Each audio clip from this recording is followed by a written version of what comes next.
When there's a lot of volatility in the market, or there's been a significant correction, it creates a terrific opportunity to take advantage of a strategy known as tax loss harvesting.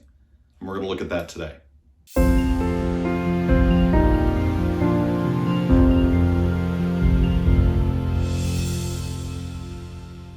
Tax loss harvesting is when you intentionally sell an investment at a loss with the intent of capturing that loss and using that to offset or reduce your taxes either this year or in the future.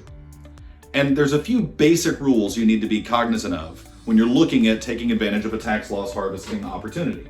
The first thing is we want to consider what our basis is in the position. So we're going to buy ABC position. And this could be a stock or a mutual fund or an ETF, it doesn't really matter. It could be a bond.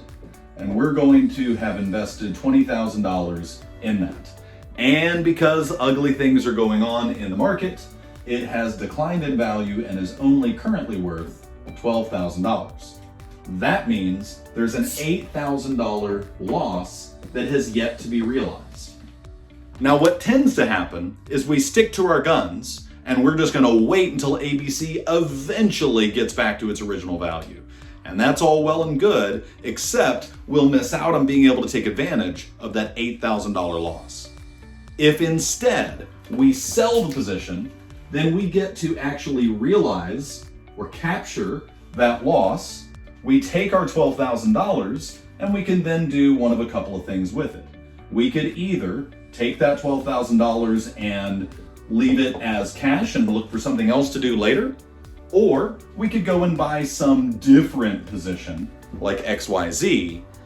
And the reason is what we can't do is actually go and rebuy ABC, at least not for 31 days. Because if you do, you trigger what's known as a wash sale rule by the IRS, where they say, hey, if you bought that same position or a identical position, similarly identical position within 30 days, then we're going to make it so you don't get to enjoy that loss. So we want to buy something different.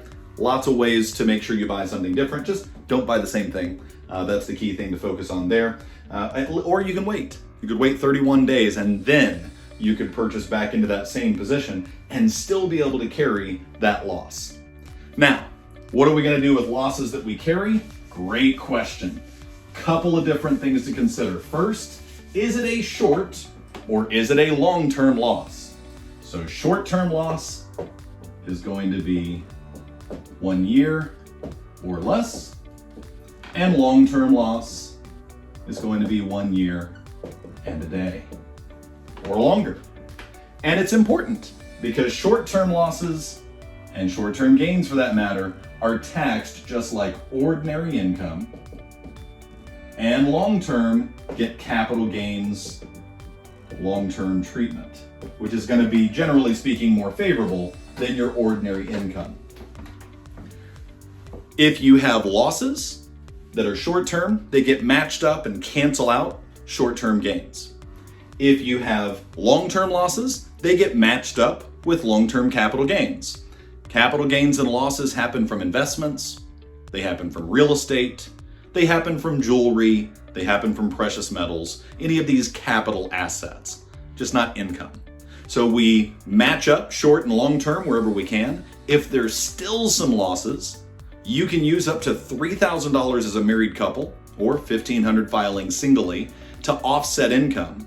And then any other losses left over, they get carried forward. There's a carry forward of those losses to future tax years. And then the process starts all over again. Match up short and long, offset $3,000 of ordinary income, carry forward losses. Now there's certainly exceptions and nuances to consider. I am not here to tell you exactly what the right thing is in your situation. But when there's a lot of volatility, when there's a significant market correction, it's worth taking a look at whether or not you can, in a taxable account, take advantage of these types of displacement of assets to capture some losses and use those to your advantage down the road.